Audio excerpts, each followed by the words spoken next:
여기가 예레미야서에 적혀 있습니다. 자, 여러분이 기억하는 예레미야 선지자는 어떤 선지자죠? 통곡의 눈물의 선지자. 고생하는 선지자. 자, 여러분 우리가 구약의 내용들을 좀 알고 있죠? 모르시더라도 제가 한번 설명해 드릴게요. 하나님이 창세기 12장에 아브라함을 부르시고 가나안을 너희 자손에게 주겠다, 너에게 기업으로 주겠다라고 말씀하시고 약속하십니다. 그리고서는 가나안에 생활하다가 죽죠. 그리고 나서 이제 야곱의 때에 그 요셉이 팔려감으로 애굽으로 움직이게 되고 거기서 애굽에서 노예 생활 430년을 하다가 이제 모세를 통해 출애굽이 됩니다. 그때도 무슨 약속을 하시냐면 그 가나안을 너에게 약속의 그 젖과 꿀이 흐르는 땅을 주겠다 이러고서 오십니다. 그러면서 데리고 왔더니 이제 40년 뺑뺑이 돌리다가 이제 그 2세대를 이끌고 드디어 가나안 땅에 들어갑니다. 그 가나안 땅에 들어가서도 그냥 들어간 게 아니고 그 7족속 그 거민들과 힘써 싸워 전쟁을 해서 그 땅을 쟁취합니다. 그리고 나서는 나라가 세워지고 왕이 세워집니다. 처음에는 사울, 다윗, 솔로몬 해서 엄청나게 잘 나가는 것 같다가 이 나라 안에 내전이 일어나면서 나라가 두 개로 갈라집니다. 남쪽에는 베냐민 지파, 유다 지파, 그리고 레위 지파까지 합해서 이렇게 남유다가 형성되고요. 북쪽에는 나머지 10지파가 형성됩니다. 또 그렇게 잘 사는 것 같더니만 이 북이스라엘이 아수르에 멸망해 버립니다. 기원전 722년에.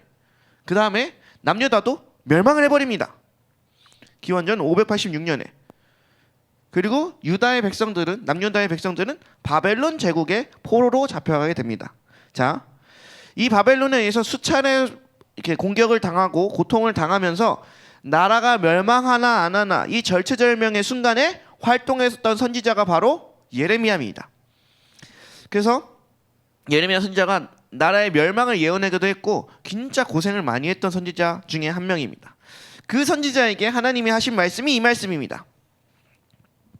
네, 10절에서 11절 말씀 다시 한 번만 읽겠습니다. 29장 10절에서 11절 말씀 시작. 여호와께서 이와 같이 말씀하시니라. 바벨론에서 70년이 차면 내가 너희를 돌보고 나의 선한 말을 너희에게 여호와의 말씀이니라. 너희를 향한 나의 생각을 내가 아나니 평안이요 재앙이 아니니라. 너희에게 미래와 희망을. 자, 11절을 띄워주시고요. 여러분 이 말이 이해되세요? 상황을 이해해보세요. 그 아브라함 때부터 주님의 약속으로 이 가나안 땅에 들어와서 막 힘들게 막 이렇게 막 살아왔는데 이제는 다 망해버렸어. 그래놓고선 하나님이 하시는 말, 바벨론에게 망해서 포로로 잡혀가는 게 내 뜻이야. 근데 그게 평안을 주는 거야. 그게 미래와 희망을 주는 거야. 이때 유다 백성들이 뭘 구했을까요? 주님 이 나라 구원해 주세요. 이 나라 망하지 않게 해주세요. 이 나라를 살려주세요. 이렇게 열심히 기도하고 있었는데 갑자기 멸망하는 게 내 뜻이야. 평안, 소망, 희망 막 이러시는 거예요. 이게 뭐요? 이해 되십니까? 그러니까 막 이런 거예요. 그거 망할 거야. 그러니까 한 70년 동안 쥐지근듯 살아. 그럼 내가 구해줄게. 이렇게 말씀하신 거라고요. 이게 너의 미래를 위한 말이야. 이게 너에게 소망을 주기 위한 말이야 라고 하신 거예요. 여러분 이것에 아멘 되시나요? 그 당시 남유다 백성이라고 생각해 보세요. 아멘 되시나요? 와 희망이래. 망했다. 포로로 가자. 70년 포로. 아멘. 희망 소망 막 이럴 수 있어요? 자 그러면 여러분이 그 말을 전해야 할 예레미야 선지자라면 어떻겠습니까? 사람들이 내게 와서 물어봐. 주님의 뜻이 뭐냐고. 도대체 주님의 뜻이 어디 있냐고. 우리 주님은 일하시긴 하시는 거냐고 막 물어봐. 그때 내가 기도했어. 주님이 딱 마음을 주셨어. 망하는 게 주님 뜻이야. 포로로 잡혀가라. 이렇게 말할 수 있겠어요? 자, 난 말할 수 있다. 나도 같이 포로로 잡혀가거든. 그러니까 내가 그 말하고 나는 딴 나라로 도망가고 얘네들만 포로로 잡혀가는 게 아니고 그 말을 하고 나도 똑같이 같이 포로로 잡혀가거든. 그럼 난 그 삶을 어떻게 견뎠을까라는 생각을 합니다. 거기서 봐봐 내 말대로 망했지? 이렇게 웃을 수도 없고 어떻게 살았을까? 진짜 힘든 시간을 보냈을 것 같아요. 자 그런데 이 하나님의 계획, 이 말씀은 진짜로 소망일까요, 아닐까요? 소망이죠. 왜? 하나님한테는 절망이라는 게 없으니까. 이 계획은 100% 선한 계획일까요, 아닐까요? 100% 선해요. 주님께는 악이라는 게 1도 없으신 분이시니까. 자, 제가 고3들을 저주하는 것은 아니지만 하나님의 뜻 안에서 내가 이번 연도 수능을 잘 못 받았다고 한다면 할렐루야, 하나님의 놀라운 선한 계획이 있을 거야. 아멘? 네. 진짜입니다. 진짜입니다. 이거 성경에 빗대어 설명하는 거예요. 우리 고3들이요. 수능을 망치더라도 할렐루야, 주님의 선한 계획이 있을 거야. 아멘. 지금 고3이 없죠? 여기 있나요? 없죠? 없는 것 같아요. 중현이가 안 왔다. 할렐루야. 네. 하나님은 선하신 계획을 가지시고 계신 분이에요. 그분에겐 악한 계획, 실수한 계획, 그런 뭐 계획 변경 이런 게 없으세요. 그리고 예레미야에게는 내가 너를 구별하였다고 말씀하시고, 구별하였다는 것은 특별한 목적을 가지고 있다는 말입니다. 자, 하나님은 그를 구별하시고 그를 향한 특별한 선한 계획을 가지고 계셨고, 그리고 그를 열방의 선지자로 쓰실 계획을 가지고 있었죠. 자, 예레미야뿐만 아니라 하나님은 그 선하신 계획을 따라 사람을 구별하여 따로 세우시는 분입니다. 자, 보세요. 우리가 요셉의 스토리를 알죠? 자, 요셉을 총리로 만들어야 돼요. 그게 하나님의 종착점이에요. 어떻게 만드셨어요? 노예한 7년, 그러니까 몇 년인지 정확히 몰라요. 노예한 7년, 누명 써서 감옥 안에서 7년, 뭐 이렇게 해서 13년 만에 총리가 됩니다. 놀랍게 하나님의 뜻이 이루어졌죠. 하나님의 선하신 계획이죠. 노예되고 감옥 가는 게. 우리 스토리를 다 알면 와우, 놀라운 하나님의 특별한 계획이다 이렇게 말할 수 있어요. 여러분도 그렇게 흘러가고 있을 수도 있어요. 여러분이 뭔가의 절망과 그런 안 되는 것들을 경험했다면 지금 요셉의 스토리를 따라가고 있는 건 아닐까요? 그렇게 생각하면 소망이 생기나요? 자, 다윗의 때를 봅시다. 다윗이 하나님의 기름 부으심 받고 네가 왕이 될 거야 했어요. 그래서 일어나게 된 것 뭐예요? 막 승승장구하는 것 같다가 갑자기 왕이 군대를 이끌고 날 죽이려고 그래. 지금 윤석열 대통령이 특수부대를 이끌고 날 죽이려고 들어. 그 도망자의 신세를 몇 년 동안 했냐면 10년 동안 14, 그러니까 그 온 이스라엘의 이제 왕이 된 게 30세입니다. 그러니까 그 기름 부으심을 받은 게 한 17세 정도 되거든요. 그러니까 그 기름 부으심이 아니라 그 골리앗을 때려잡은 게 한 17세 정도로 보는데, 그리고 나서 30세에 온 이스라엘 왕이 됐으니까 그 13년 동안은 거진 한 10년 이상은 도망자로 살았어요. 여러분, 하나님의 놀라운 계획, 선하신 계획. 자, 보세요. 여러분들의 계획으로 왕이 된다고 생각해 보세요. 몇 년 계획이면 성공할 수 있을까요? 지금 우리부터 대통령이 돼야 해. 그럼 지금부터 계획을 세워봅시다. 자, 우리 의중일 대통령으로 세워봅시다. 머리를 받대어 모아서 어떻게 하면 할 수 있을까요? 어떻게 하면 할 수 있을까요? 자, 그걸 한 13년 만에 이룰 수 있어요? 없어요. 근데 그 계획 안에 뭐 도망자도 됐다가 미친 척도 했다가 막 이런 스토리도 들어가 있어. 그대로 실행할 수는 있어요? 글쎄요, 그것도 잘 모르겠습니다. 근데 우리도 그런 하나님의 계획하심 아래 있다는 거죠. 자, 사도행전을 보면 이제 안디옥 교회에서 이제 바나바와 사울을 따로 세우는 장면이 나옵니다. 사도행전 13장 1절에서 3절입니다. 자, 다 같이 읽겠습니다. 시작. 안디옥 교회에 선지자들과 교사들이 있으니 곧 바르바, 니게르라 하는 시므온과 구레네 사람 루기오와 젖동색 마나인과 및 사울이라. 주를 섬겨 금식할 때에 성령이 이르시되 내가 불러 시키는 일을 위하여 바나바와 사울을 따로 세우라 하시니 이에 금식하며 기도하고 두 사람에게 안수하여 보내니라. 자, 성령님이 내가 불러 시키는 일을 위하여 바나바와 사울을 따로 세우라 말씀하십니다. 특별한 목적이 있었다는 거죠. 하나님은 안디옥 교회가 세계 선교를 감당하길 원하셨어요. 그래서 이를 위해서 바나바와 사울, 그러니까 바울을 따로 세우셨어요. 자, 하나님은 각 사람을 지으시고 이 사명을 감당하게 하기 위해서 이 땅에 보내셔요. 이건 예외가 없어요. 여러분들도 똑같아요. 우리 모두가 하나님의 선한 계획을 가지고 사명을 가지고 이 땅에 태어납니다. 아멘. 우리 각자 그 하나님의 특별한 부르심 안에 태어났어요. 아멘. 네, 여러분을 향해 그런 특별한 부르심들이 있어요. 그래서 사도 바울은 갈라디아서에서 내 어머니의 태로부터 나를 택정하시고 은혜로 나를 부르시니가 바로 예수님이다 라고 고백합니다. 그가 예수님을 진짜로 알기 전에는 예수님을 믿는 자들을 잡아 죽이는 게 하나님 뜻인 줄 알고 거기에 충성하다가 진짜 다메섹으로 가는 길에서 예수님을 만나고 진짜 하나님의 뜻을 발견하게 된 겁니다.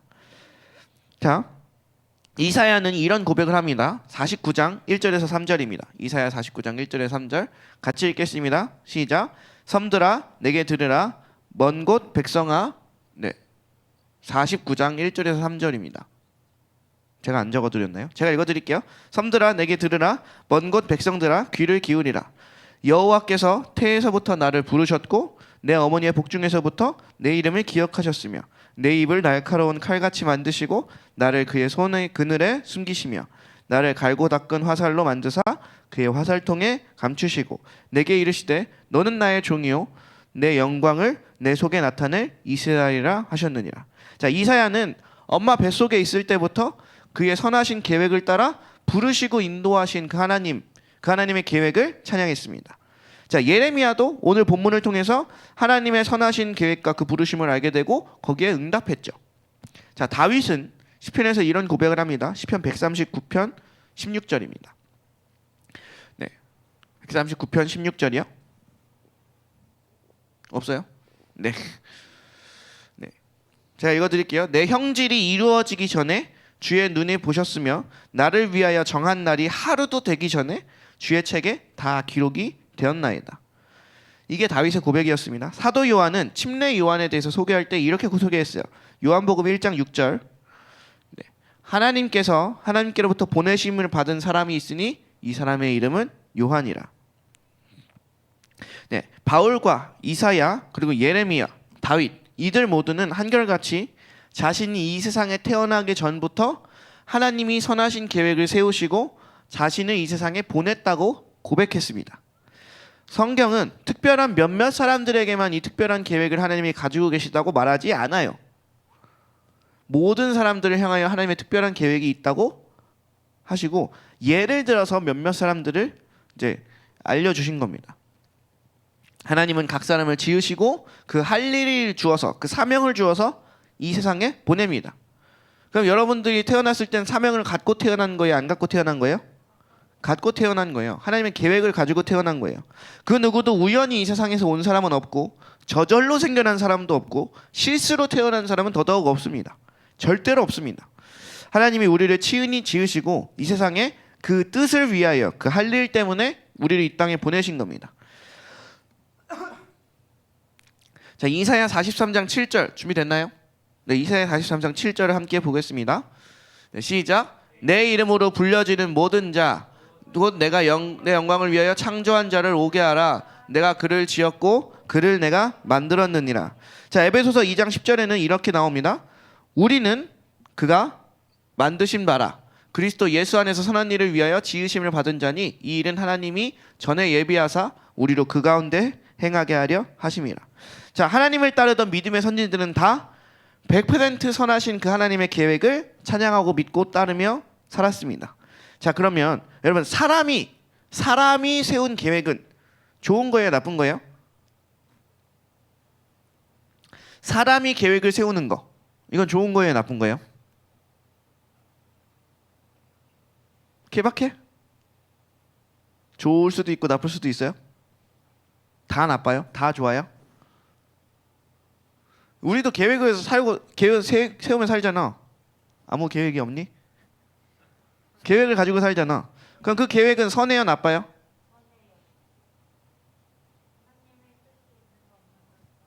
네. 자, 선할 수도 있고 나쁠 수도 있겠죠. 근데 그러면 질문을 좀 바꿔서 사람이 세운 그 계획은 믿을만 합니까? 자, 여러분이 세운 계획들 성공률이 한 몇 프로 되나요? 자, 여러분 계획 세우면서 살아가잖아요. 성공률 몇 프로 정도 되나요?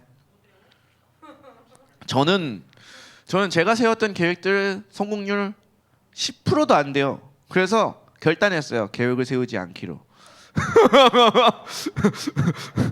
어차피 주의 뜻대로 흘러가는 거 이거 인간적 계획 세워봤자 뭐하냐 막 이렇게 했어요. 자 그러면 답은 믿을만하지 못하다죠. 이거는 뭐 성경을 들이댈 필요도 없이 우리가 다 알고 있잖아. 내가 내 머리통 굴려서 세운 계획 다 쓸모없다. 자 여러 가지 이유들이 있겠지만 오늘은 성경을 보면서 함께 나눠보겠습니다. 사람의 계획을 믿을 수 없습니다. 그렇죠? 그 이유는 뭐냐면 우리는 내일 일을 알지 못하기 때문입니다. 우리가 코로나가 터질 줄 어떻게 알았어? 이렇게 마스크 쓰고 다닐 줄은 몰랐어. 우리는 미국 갈 줄 알았지. 우리는 미국 갈 줄 알았어. 우리 이렇게 될 줄 몰랐어. 자, 잠언 27장 1절에 이런 말이 나와요. 너는 내일 일을 자랑하지 말라. 하루 동안에 무슨 일이 일어나는지 네가 알 수 없다. 자, 야고보서 4장 13절에서 16절 우리 같이 읽겠습니다. 시작. 들으라 너희 중에 말하기를 오늘이나 내일이나 우리가 어떤 도시에 가서 거기서 1년을 머물며 장사하여 이익을 보리라 하는 자들아 내일을 너희가 알지 못하는도다. 너희 생명이 무엇이냐 너희는 잠깐 보이다가 없어지는 안개니라.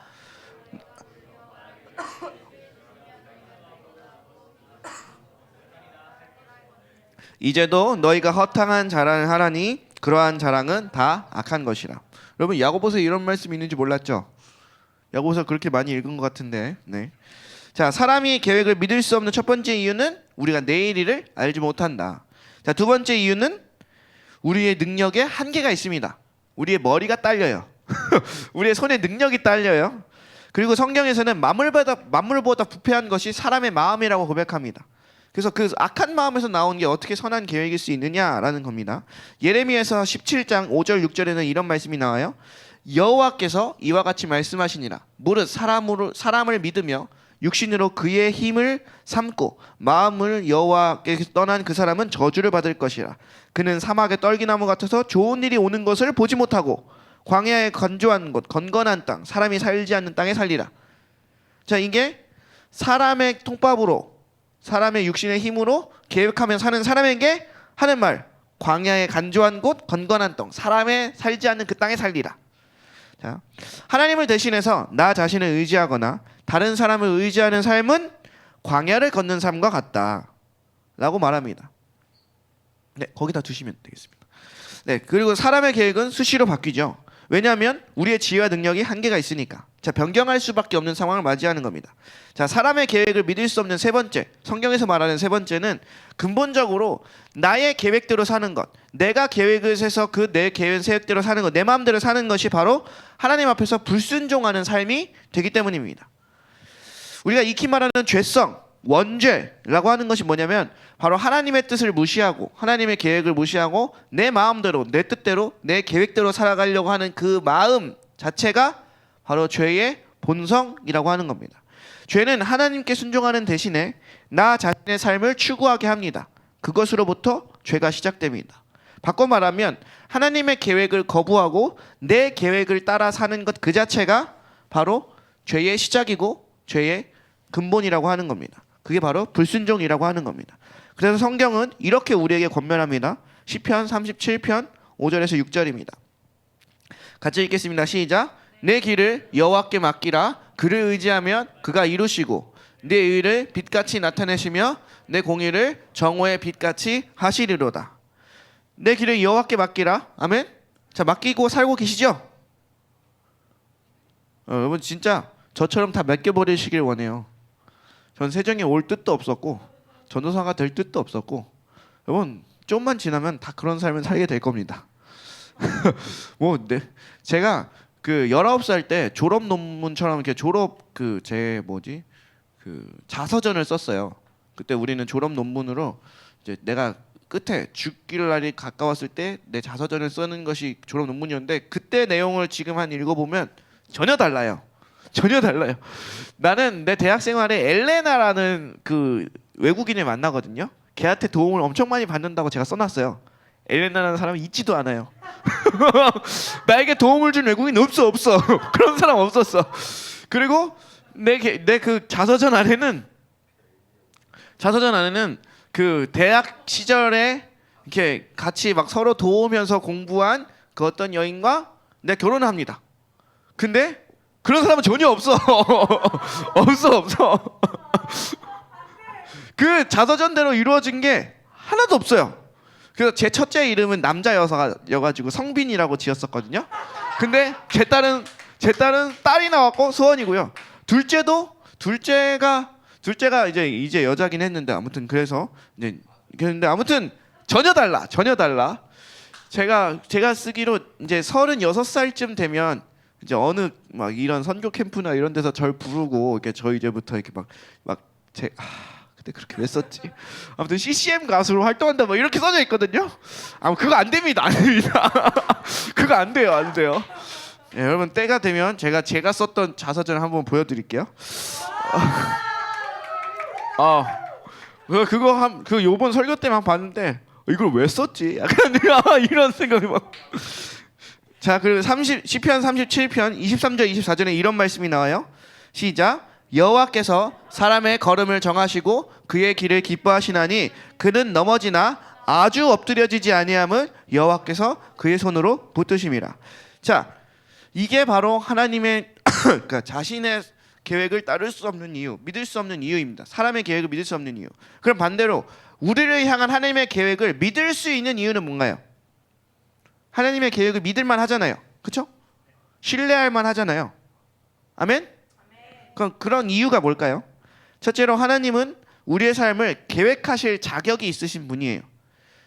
엄한 사람이 와서 내가 너의 인생을 싹 다 그려줄게 이러면서 너는 나이 35살쯤에 결혼할 거고 막 첫째를 낳다가 이제 병에 걸리고 뭐 이렇게 계획하면 이상하잖아요. 근데 이제 하나님은 우리의 삶을 계획하실 만한 자격이 충분히 있으신 분이시다. 그분은 전능하시고 앞날을 미리 아시고 그렇기 때문에 우리 삶에 하나님에 대한 계획을 능히 이루실 수 있는 능력이 있으신 분이 유일한 하나님 그분이십니다. 그래서 이사야 46장 9절에서 10절에 이런 말을 말합니다. 너희는 옛적 일을 기억하라. 나는 하나님이라. 나 외에 다른 이가 없다. 난 하나님이라. 나 같은 이가 없다. 내가 시초부터 종말을 알리며 아직 이루지 않은 일을 옛적부터 보이고 이르기를 나의 뜻이 설 것이니 내가 나의 모든 기뻐하는 것을 이루리라 하였더라. 자, 하나님만이 그 시간과 상관없이 모든 것을 알고 계시기 때문에 이루실 수 있다는 겁니다. 그리고 우리가 하나님의 계획을 믿을 수 있는 두 번째 이유는 하나님이 신뢰하실 만한 분이시라는 겁니다. 우리의 아버지시고 우리에게 후히 주시고 누리게 하시는 그분, 가장 좋은 걸 주시려고 하시는 나의 사랑하는 나의 아버지, 나의 편. 하나님이 여러분 편 맞아요? 아닌 것 같죠?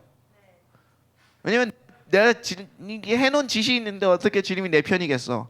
그렇지만 주님이 여러분 편입니다. 그런 거랑 상관없어요.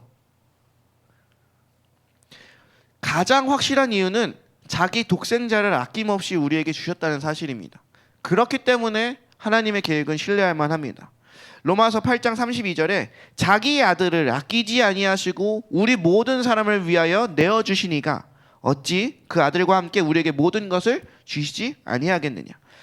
자, 하나님의 계획을 믿을 수 있는 세 번째 이유.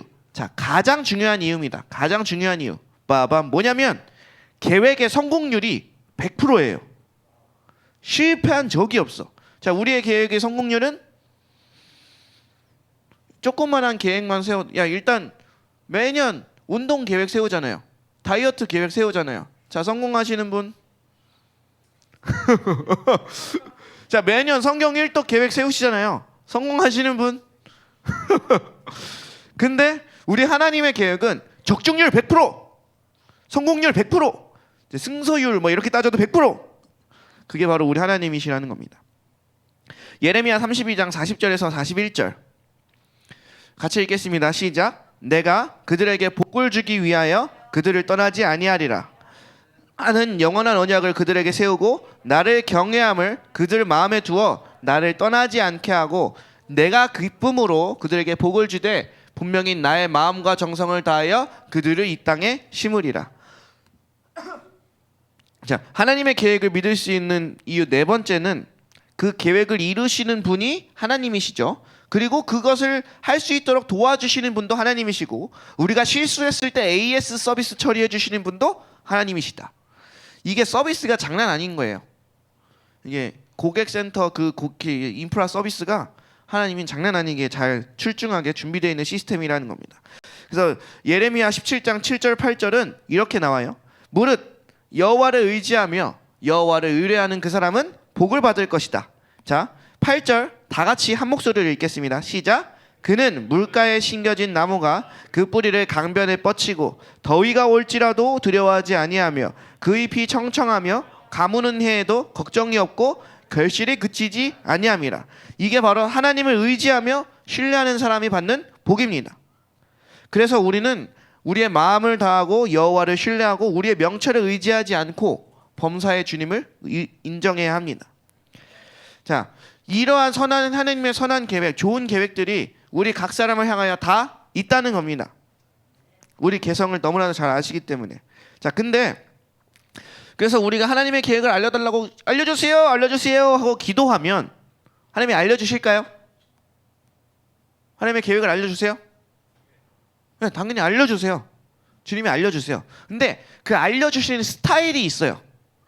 하나님이 우리의 삶에 하나님의 뜻을, 하나님의 계획을 알려주시는 것은 우리가 원하는 건 1년 뒤엔 이렇게 될 거고 2년 뒤엔 이렇게 될 거고 3년 뒤엔 이렇게 될 거고 이 코스 밟아서 이렇게 될 거야 라고 말해줬으면 좋겠지만 우리 하나님이 그 계획을 알려주시는 중요한 포인트는 아주 멀리 있는 일을 말씀하시거나 혹은 아주 코앞에 있는 일만 말씀하십니다. 만약 주님 제가 뭘 해야 될 거야 하면 그 사람을 용서해라. 그러면 왜 용서해야 될까요? 그런 말씀 전혀 없으실 때도 있고 때로는 넌 이제 열방을 다니면서 하나님의 복음을 전하게 될 거야 막 이렇게 약속을 주셨어. 도대체 그게 어떻게? 언제? 잘 모르겠어. 근데 주님은 아주 멀리 있는 걸 말씀하시거나 아주 코앞에 있는 걸 말씀하십니다. 자, 왜 그렇게 하실까요? 주님한테는 너를 향한 계획이 뭐냐 저러냐 이런 거 상관없어요. 그런 거 상관없고 얘가 날 믿냐 안 믿냐가 더 중요해요. 그래서 그것을 알기 위하여 그런 식으로 우리에게 알려주는 겁니다. 봐봐, 우리가 그 주님의 계획을 다 안다고 해서 우리가 주님을 따를까요? 자, 우리 경민이한테 이제 네가 22살이 됐는데 이제 25살은 뭐가 될 거고 30살 뭐가 될 거고 40살이 뭐가 될 거고 50살은 뭐가 될 거야 이 얘기를 다 알려주셨어. 그런다고 주님을 따를까요? 반대로 그런 걸 얘기 안 해준다고 안 따를까요? 그러니까 주님에게 있어서 가장 중요한 건 얘가 나를 믿고 내 옆에서 머무느냐 그렇지 않느냐 날 따르느냐 그렇지 않느냐인데 그 계획을 알려주고 말고는 그 믿느냐 안 믿느냐에 따라서 바뀔 수 있다는 거예요. 하나님을 믿는 데 있어서 그 계획을 아는데 그게 중요하다면 하나님 우리에게 알려주시죠. 그런데 그것이 방해가 된다면 우리에게 알려주시지 않을 수도 있다는 겁니다. 자, 우리가 하나님의 계획을 알게 된다면 그 뜻에 순종하게 되죠. 저의 경우는 어렸을 때부터 하나님의 종이 되어야 된다는 게 확실했어요. 그래서 알고 있었어요. 왜냐면 우리 엄마가 날 바쳐버렸어. 우리 엄마가 내가 태어났을 때부터 하나님과 씨름하면서 내가 너의 자녀를 내 것으로 쓰겠다. 주님, 내가 내 게 아닌데 그 아들이 싫다고 그러면 어떡해요? 막 그러면서 혼자 막 이렇게 씨름하시더니 보내버리셨어. 그래서 태어나면서부터 너는 주의 종이야. 넌 주의 종이야. 이 소리 엄청 들었고 그래서 저도 그냥 말 배우면서부터 목사님 될 거야. 이런 소리 진짜 많이 하고 자랐고 그러다가 이제 머리통이 크기 시작하니까 생각이 달라지기 시작했죠. 일단 난 주의 일을 하긴 할 건데 목사로서는 그때 당시 제가 중국에서 유학하고 있을 때 목사로서는 갈 수 있는 나라가 없어. 여러분 비자가 제일 안 나오는 직업이 뭔지 아세요? 목사예요. 진짜로 그래요. 미국도 똑같아요. 비자가 제일 안 나오는 직업이 목사예요. 그래서 제가 하나님께 그렇게 고백했죠. 주님, 저는 세계 만방을 다니면서 주님의 선교를 해야 되는데 지금 직업적으로 목사를 가지고 있으면 선교에 방해가 됩니다. 그래서 어떤 직업이 있냐 보더니 교수는 학회니 뭐니 해가지고 이것저것을 많이 돌아댕겨. 그리고 교수는 학생들이 좋든 싫든 학점을 따기 위해서 내 말을 들어야 해. 이게 아주 최고입니다. 이게 그냥 어차피 학점 때문에 내 얘기를 들어야 되니까 내가 그때 복음을 전할게요. 그러니까 교수라는 직함 가지고 세계 만방을 다니면서 사각형 그 방 안에 애들 가둬놓고 내가 복음을 전하겠습니다. 막 이렇게 하면서 막 그랬을 적이 있었죠. 근데 이제 제가 제일 흔들렸을 때가 뭐냐면 그렇게 하는 와중에 아무도 나를 사랑하지 않고 아무도 나를 환영하지 않은 상태에서 내가 그냥 어거지로 태어났구나라는 걸 알았을 때예요.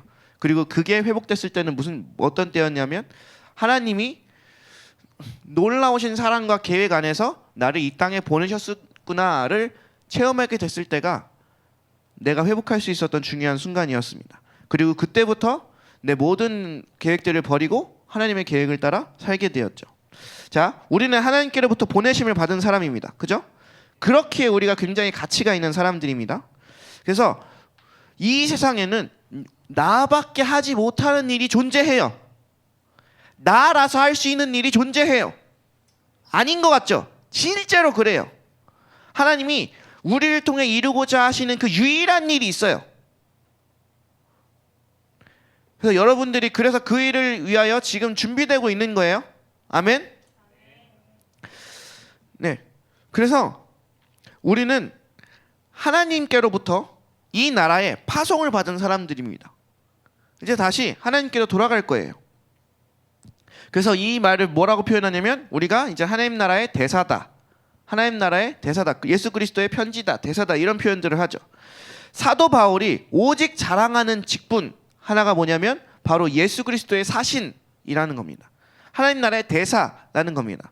이걸 헬라어로 보면 프레스베우에인, 프레스베우에인이라고 되어 있는데요. 이건 무슨 얘기냐면 황제를 대신하여 황제 관할 영토를 직접 임명받은 관리가 관리를 할 때 쓰는 표현입니다. 그 표현을 바울이 쓰면서 얘기하는 거예요. 우리는 하나님께 임명받은, 하나님께 위임받은 대리 통치자라고 하는 겁니다. 그래서 우리가 그리스도의 제자고 대안이며 편지며 향기며 이 땅에서 사는 그리스도의 대사들이라는 겁니다. 하나님의 선하신 계획대로 따라서 우리밖에 할 수 없는 유일한 그 하나님의 사명을 붙들고 이 세상에서 빛과 소금으로 살아가는 사람들이라는 겁니다. 여러분, 대사는 무슨 일을 하냐면 자기를 보낸 나라를 대표하는 사람이고요. 자기를 보낸 국가를 대신하여 말하는 사람이고 그 대사가 어떻게 행동하느냐에 따라서 한 국가의 명예가 엄청 높아지기도 하고 엄청 떨어지기도 합니다. 여러분, 그 수리남이라는 영화 때문에 여기 수리남에서 엄청 막 이렇게 외교적으로 문제가 됐잖아요. 그래서 그 댓글들 보니까 아니 어디 붙어 있는지도 모르는 수리남을 이렇게까지 알려줬으면 좋아야 되는 거 아닌가 막 이런 얘기들도 많이 하는데 어찌됐든 그런 것들을 대사관에게 얘기하고 대사관을 통해서 일하고 이런 일들을 하죠. 우리가 바로 그런 사람들이라는 거예요. 하나님의 계획을 가지고 이 땅에 보내심을 받은 사람들, 하나님의 놀라우신 사랑하심과 그 사명을 가지고 태어난 사람들. 그래서 우리밖에 못하는 일이 이 세상에 존재한다. 아멘. 나밖에 풀지 못하는 이 세상에 문제가 있어요.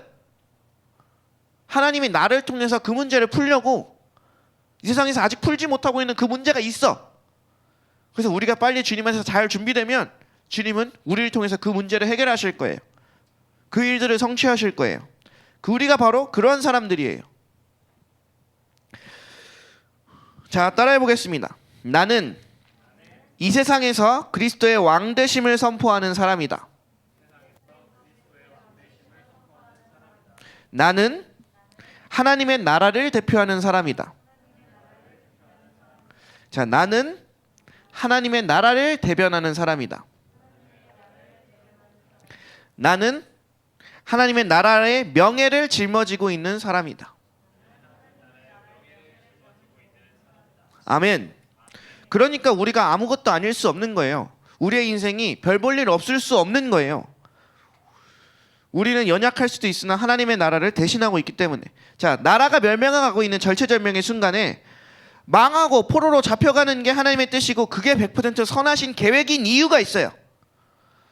그 뒤에 구절에 나옵니다. 예레미야 29장 12절에서 14절입니다. 우리 같이 읽어볼게요. 시작. 내가 내게 부르짖으며 내게 와서 기도하면 내가 너희들의 기도를 들을 것이요 너희가 온 마음으로 나를 구하면 나를 찾을 것이요 나를 만나리라. 이것은 여호와의 말씀이니라. 나는 너희들을 만날 것이며 너희를 포로된 중에서 다시 돌아오게 하되 내가 쫓아보내었던 나라들과 모든 곳에서 모아 사로잡혀 떠났던 그곳으로 돌아오게 하리라. 이것은 여호와의 말씀이니라. 자, 하나님의 계획이 100% 선한 이유가 뭐예요? 하나님이 그곳에 함께 하시기 때문이에요.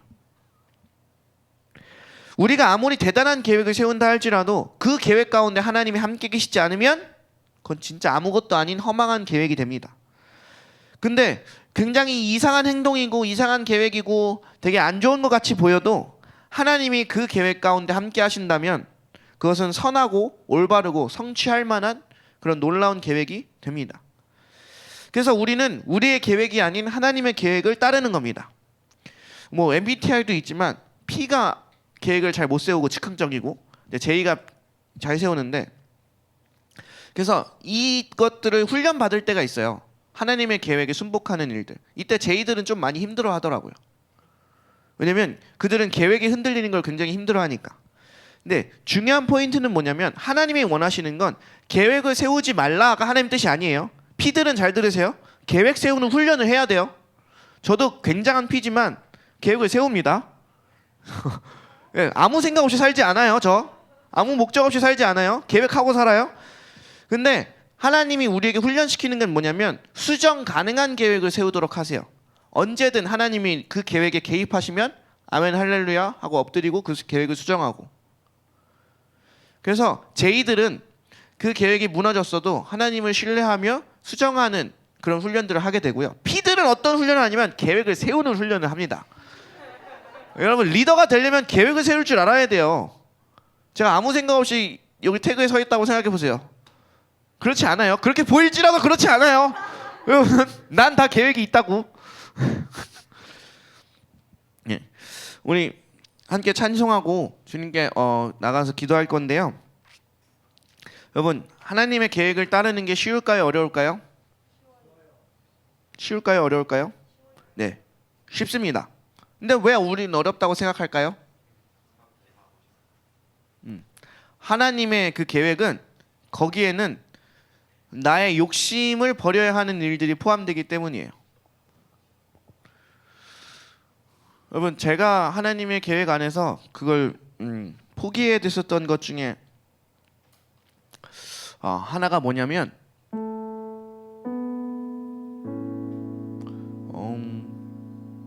제 돈을 포기해야 될 때가 있었어요.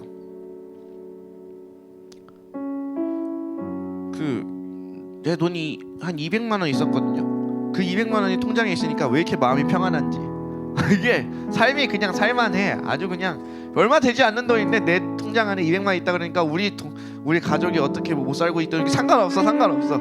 아주 평안해. 근데 갑자기 이제 저희 다섯째 이모가 이제 이사를 하는데 돈이 필요하다는 거예요. 딱 200만 원이 필요하대요.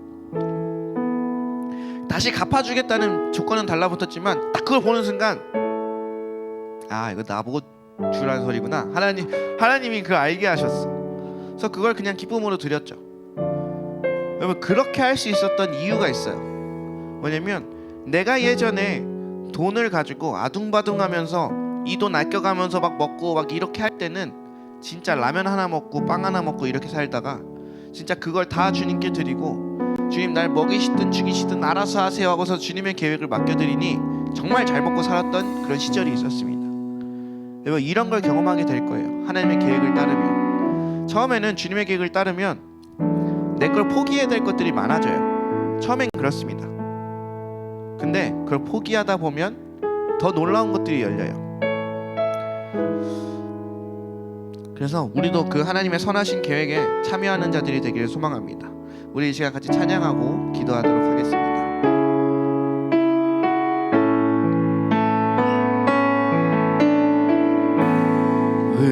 의지했던 모든 것 변해가고 억울한 마음은 커져가네. 부끄럼 없이 살고 싶은 마음 주님 아시네.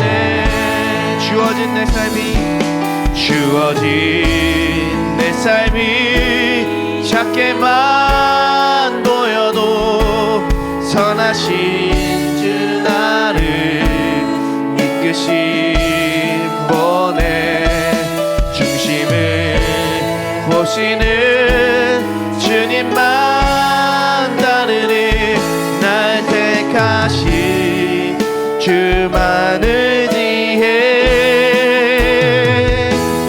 보이는 상황에 무너질지라도 예수는 여기 나를 붙드네 하나도 주님만 따르네 내 평생 주님을 노래하리라 주어진 내 삶이 작게만 보여도 선하신 주 나를 이끄신 분의 중심을 보시는 주님만 따르네 날 택하신 주만을 지혜 보이는 상황에 무너질지라도 예수는 여기 나를 이끄네 보이지 않아도 주님만 따르네 내 평생 주님을 노래하리라 우리 함께 기도하겠습니다. 여러분 하나님의 계획은 선하십니다. 그 선한 계획이 여러분들을 향해 있습니다. 하나님이 놀라우신 그 사명을 가지고 이 땅에 보내신 그 생명이 여러분들입니다. 그리고 여러분들은 꼭 하나님을 다시 만나게 될 겁니다. 그때 하나님이 물어보실 것, 너 사명을 다하고 왔느냐? 주님 이 시간 가운데 우리가 함께 기도할 때 이제는 나의 모든 계획을 내려놓고 주님의 계획을 따라오니 주여 주님의 계획을 우리에게 알려주시옵소서. 주님 우리에게 주신 그 사명이 무엇인지 각자를 향한 그 놀라우신 하나님의 계획이 무엇인지 우리로 알게 하여 주시옵소서. 우리 다같이 주여 한번 크게 부르짖고 통성으로 기도하겠습니다. 주여 하나님 아버지 주님 우리가 주님의 놀라우신 계획을 따르길 소망합니다. 주여 그 모든 순간 가운데 하나님의 계획과 하나님의 뜻과 하나님의 말씀을 따라 살기를 소망합니다. 주여 세상에 믿지 못할 그 사람들의 계획을 따르는 것이 아니라 내 자신의 계획을 따르는 것이 아니라 온전히 하나님의 시간표와 하나님의 계획표를 따라서 움직이길 소망하오니 주여 그 형통의 복이 우리에게 있게 하시며 하나님의 사명과 놀라운 뜻을 우리가 발견하게 하여 주시옵소서.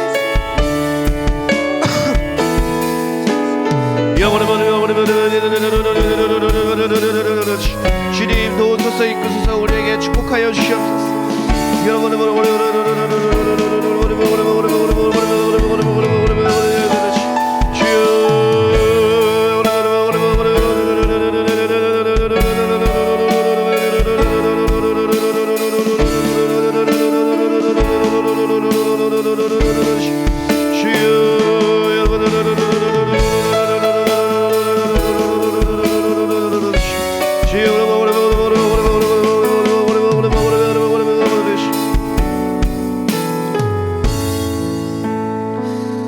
하나님 감사합니다.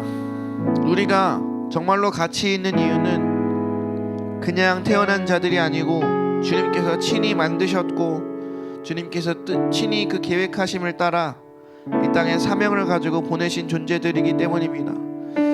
우리를 만드신 그분이 가치가 있으시기에 만들어진 우리도 그 만드신 분의 가치를 따라 명품이 되는 줄로 믿습니다. 하나님 그렇게 하나님의 놀라우신 걸작품으로 창조된 우리 모두가 하나님의 계획을 따라 그 지으신 모양을 따라 그 창조된 목적을 따라 하나님의 계획 안에서 놀랍도록 쓰임받는 우리 모든 태그의 청소년 청년들이 되게 하여 주시옵소서. 우리를 향한 하나님의 모든 뜻이 하나도 땅에 떨어지지 않고 다 이루어질 수 있도록 주여 역사하여 주시옵소서. 그것을 위해서 이제는 썩어 없어질 또한 믿을 수 없는 그 세상의 계획, 하나님의 계획, 그 사람의 계획을 쫓아가는 것이 아니라 하나님 그 무엇보다도 우리를 잘 아시며 이 세상 그 누구보다도 지혜가 많으시며 과거의 일과 미래의 일 모두 아시는 그 놀라우신 하나님의 계획 안으로 우리가 엎드려 들어가며 그 길을 따를 수 있도록 인도하여 주시옵소서. 감사합니다. 살아계신 예수님의 이름으로 기도드렸습니다. 아멘. 우리 이건 다 같이 주기도문 하심으로 모든 예배를 마치겠습니다. 하늘에 계신 우리 아버지여, 이름이 거룩히 여김을 받으시오며 나라의 임하옵시며 뜻이 하늘에서 이루어진 것 같이 땅에서도 이루어지이다. 오늘날 우리에게 일용할 양식을 주옵시고 우리가 우리에게 죄 지은 자를 사하여 준 것 같이 우리의 죄는 사하여 주옵시고 우리를 시험에 들게 하지 마옵시며 다만 악에서 구하옵소서. 나라와 권세와 영광이 아버지께 영원히 있사옵나이다. 아멘.